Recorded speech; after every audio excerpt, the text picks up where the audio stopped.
প্রিয় দর্শক, জানিয়ে দেব আমাদের হাতে থাকা সর্বশেষ আপডেট, আন্তর্জাতিক বাংলা খবর। চ্যানেলটি সাবস্ক্রাইব করে আমাদের সাথেই থাকুন। ব্যালিস্টিক ক্ষেপণাস্ত্র নিয়ে আলোচনা করবে না ইরান। আমেরিকার সাথে ইরানের চলমান আলোচনায় দেশটির ব্যালিস্টিক ক্ষেপণাস্ত্র কর্মসূচি কখনোই আলোচনার টেবিলে বা এজেন্ডায় ছিল না বলে স্পষ্ট জানিয়েছেন পাকিস্তানের প্রধানমন্ত্রী শাহবাজ শরীফ। অথচ এর আগে যুক্তরাষ্ট্র ইসরায়েল এই ক্ষেপণাস্ত্র কর্মসূচি ধ্বংস করাকেই ইসলামিক প্রজাতন্ত্রটির বিরুদ্ধে যুদ্ধ ঘোষণার অন্যতম প্রধান লক্ষ্য হিসেবে উল্লেখ করেছিল। ইসলামাবাদে সফররত ইরানের প্রেসিডেন্ট মাসুদ পেজেশকিয়ানের সঙ্গে এক যৌথ সংবাদ সম্মেলনে পাকিস্তানের প্রধানমন্ত্রী এই তথ্য নিশ্চিত করেন। ইসলামাবাদ সমঝোতা মানকের কথা উল্লেখ করে তিনি বলেন, এটি কোনো ধারণা নয়, বরং বাস্তব সত্য যে ইরান কখনোই তাদের ক্ষেপণাস্ত্র কর্মসূচি নিয়ে আলোচনা করতে চায়নি এবং তা আলোচনার সূচিতেও ছিল না। এই সময় বৈশ্বিক রাজনীতির দ্বিমুখী নীতির সমালোচনা করে শাহবাজ শরীফ বলেন, অন্য দেশগুলোর ব্যালিস্টিক ক্ষেপণাস্ত্র থাকতে পারলে ইরানের কেন থাকবে না, এমন বিচারিতা কোনোভাবেই গ্রহণযোগ্য নয়। সংবাদ সম্মেলনে ইরানের প্রেসিডেন্ট মাসুদ পেজেশকিয়ান আরও কঠোর অবস্থান ব্যক্ত করে বলেন, ইরানের ক্ষেপণাস্ত্র কর্মসূচি কখনোই কোনো চুক্তির অংশ হবে না এবং এ বিষয়ে তারা কোনো আপস করবেন না। দেশের প্রতিরক্ষায় এই ক্ষেপণাস্ত্রের প্রয়োজনীয়তা তুলে ধরে তিনি বলেন, আজ যদি ইরানের এই আত্মরক্ষামূলক ব্যবস্থা না থাকত, তাহলে যুক্তরাষ্ট্র ও ইসরায়েল গাজার মতোই ইরানকেও মাটির সঙ্গে মিশিয়ে দিত। তারা শিশু বা বৃদ্ধ কারো প্রতি দয়া দেখাত না। মার্কিন প্রেসিডেন্ট ডোনাল্ড ট্রাম্পও সম্প্রতি প্যারিসে অনুষ্ঠিত G7 শীর্ষ সম্মেলনে স্বীকার করেছেন যে ইরানের ক্ষেপণাস্ত্র বন্ধের দাবিটি অবাস্তব ছিল। ট্রাম্প মন্তব্য করেন, অন্য দেশগুলোর কাছে যখন এই প্রযুক্তি রয়েছে, তখন ইরানের কাছে তা না থাকাটা এক ধরনের অন্যায়। অথচ যুদ্ধের শুরুতে আমেরিকার অবস্থান এমন ছিল না। গত 1 এপ্রিল প্রকাশিত এক মার্কিন প্রেসিডেন্ট স্মারকে পরিষ্কার বলা হয়েছিল, অভিযানের প্রথম দিন থেকেই তাদের প্রধান লক্ষ্য ছিল ইরানের ব্যালিস্টিক ক্ষেপণাস্ত্রের মজুদ ও উৎপাদন ক্ষমতা পুরোপুরি ধ্বংস করা এবং তাদের নৌবাহিনীর হুমকি নির্মূল করা। তবে যুদ্ধ সামরিক অভিযান শেষ হওয়ার পর আমেরিকার এই প্রাথমিক লক্ষ্যগুলোতে বড় ধরনের পরিবর্তন এসেছে।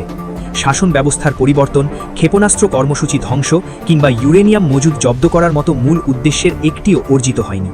ফলে বর্তমানে ওয়াশিংটন কেবল হরমুজ প্রণালী উন্মুক্ত রাখা এবং ইরান যেন পারমাণবিক অস্ত্র তৈরি না করতে পারে সেই বিষয়ের উপরই বেশি জোর দিচ্ছে। পাকিস্তান ও কাতারের মধ্যস্থতায় সুইজারল্যান্ডে ইসলামাবাদ সমঝোতা মানকের আওতায় দুই দেশের মধ্যে এই উচ্চ পর্যায়ের কারিগরি আলোচনা চলছে। মার্কিন ভাইস প্রেসিডেন্ট জেডি ভ্যান্স এবং ইরানের প্রধান মধ্যস্থতাকারী মোহাম্মদ বাঘের গালিবাফের মধ্যে প্রথম দফার বৈঠককে ইতিবাচক অগ্রগতি হিসেবে বর্ণনা করা হয়েছে। এর পরপরই যুক্তরাষ্ট্র ইরানের ওপর থেকে সাময়িক নিষেধাজ্ঞা স্থগিত করেছে, যা যুদ্ধকালীন অবরোধে মুখে পড়া ইরানের তেল রপ্তানি ও অর্থনীতিতে বড় স্বস্তি ফিরিয়ে আনবে বলে ধারণা করা হচ্ছে। পাকিস্তানের প্রধানমন্ত্রী শাহবাজ শরীফ এই আলোচনাকে সফল উল্লেখ করে জানিয়েছেন, আগামী 60 দিনের মধ্যে একটি চূড়ান্ত চুক্তিতে পৌঁছানোর রোডম্যাপ তৈরি হয়েছে।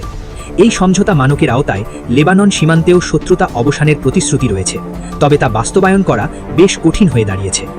ইসরায়েল আমেরিকার এই যুদ্ধবিরতির প্রচেষ্টাকে উপেক্ষা করায় ওয়াশিংটনে লেবানন ও ইসরায়েলের মধ্যে 5ম দফার পৃথক ও প্রত্যক্ষ আলোচনা শুরু হয়েছে। 3 দিনব্যাপী এই বৈঠকে লেবানন মূলত দক্ষিণ লেবানন থেকে ইসরায়েলি সেনা প্রত্যাহার, বন্দিমুক্তি এবং বাস্তুচ্যুতদের পুনর্বাসনের সময়সীমা নির্ধারণের দাবি জানাচ্ছে। বিপরীতে ইসরায়েল সেনা প্রত্যাহারের বিষয়টিকে হিজবুল্লাহর সম্পূর্ণ নিরস্ত্রীকরণের সাথে জুড়ে দিয়েছে এবং দক্ষিণ লেবাননে নিজস্ব নিরাপত্তা অঞ্চল বজায় রাখার শর্তে অডিগ রয়েছে। এদিকে কেন পাকিস্তান সফরে ইরানের প্রেসিডেন্ট? ইরানের প্রেসিডেন্ট মাসুদ পেজেশকিয়ান রাষ্ট্রীয় সফরে পাকিস্তানে পৌঁছেছেন। সাম্প্রতিক সময়ে যুক্তরাষ্ট্র ও ইসরায়েলের হামলা এবং পরবর্তীতে সুইজারল্যান্ডের বার্গেনস্টকে ওয়াশিংটনের সঙ্গে তেহরানের উচ্চ পর্যায়ের সমঝোতা চুক্তি স্বাক্ষরের পর এটি তার প্রথম বিদেশ সফর। বিশ্লেষকদের মতে পেজেশকিয়ানের এই সফর যেমন পাকিস্তানের প্রতি গভীর কৃতজ্ঞতা প্রকাশের, তেমনি এটি আঞ্চলিক রাজনীতিতে ইরানের ভবিষ্যৎ পরিকল্পনারও একটি বড় বার্তা। গত 18 জুন যুক্তরাষ্ট্রের সঙ্গে ইরানের একটি ঐতিহাসিক সমঝোতা স্মারক সই হয়, যেখানে মধ্যস্থতাকারী হিসেবে ভূমিকা রেখেছেন পাকিস্তানের প্রধানমন্ত্রী শাহবাজ শরীফ। সুইজারল্যান্ডের ওই আলোচনায় চূড়ান্ত চুক্তির লক্ষ্যে 60 দিনের একটি রূপরেখা পাওয়া গেছে, যার অধীনে ইতিমধ্যে ইরান বিশ্ববাজারে তেল রপ্তানির অনুমতি পেয়েছে। এই সফল মধ্যস্থতা ও কূটনৈতিক সংকটে পাশে থাকার জন্য পাকিস্তানের রাজনৈতিক নেতৃত্ব, সামরিক বাহিনী ও সাধারণ মানুষের প্রতি কৃতজ্ঞতা জানাতেই পেজেশকিয়ানের এই সফরে তিনি পাকিস্তানের প্রধানমন্ত্রী শাহবাজ শরীফ, প্রেসিডেন্ট আসিফ আলী জারদারি ও পররাষ্ট্রমন্ত্রী ইসহাক দার সহ শীর্ষ নেতাদের সঙ্গে সাক্ষাৎ করবেন। দুই দেশের শীর্ষ বৈঠকগুলিতে সুইজারল্যান্ডের আলোচনার পরবর্তী ধাপের পাশাপাশি দ্বিপাক্ষিক বাণিজ্য, জ্বালানি ও সীমান্ত নিরাপত্তা নিয়ে বিস্তারিত আলোচনা হবে বলে ধারণা করা হচ্ছে। রাজনৈতিক বিশ্লেষকেরা বলছেন এই সফরের সময়টি অত্যন্ত তাৎপর্যপূর্ণ।